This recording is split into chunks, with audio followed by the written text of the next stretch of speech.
ডাক্তারবাবুর সাথে আমার কথা হয়ে গেছে, তুই তাড়াতাড়ি চলে যা। ঠিক আছে, এখনই যাচ্ছি আমি। হ্যালো শফিক, আপনার বোনের এমআরআই করতে পারছি না। মেশিন তো ঠিক আছে। কি বলেন ডাক্তারবাবু, এ তো খুব বড় সমস্যায় পড়ে গেলাম। ডাক্তারবাবু, কিছু একটা করেন। মেশিন ঠিক আছে, তোমার বোনের ওজনটা চেক করছি। তোমার বোনের 20 কিলো ওজন বেড়ে গেছে। ঠিক আছে ডাক্তারবাবু, বোনকে কল করে দেখি।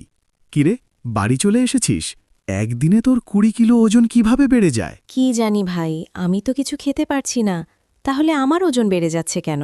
কিছু একটা কর ভাই, আমি আর পারছি না। আমি একটি বাবার সাথে কথা বলেছি। বাবাটা তোর বাড়ির পাশেই আছে। তাড়াতাড়ি গিয়ে দরজাটা খোল। ঠিক আছে ভাই, আমি তাড়াতাড়ি যাচ্ছি। আসসালামু আলাইকুম বাবা, আপনি কি চলে এসেছেন? ওয়ালাইকুম আসসালাম। আমি চলে এসেছি বাবা, তোমার বোনের বাড়ির সামনে।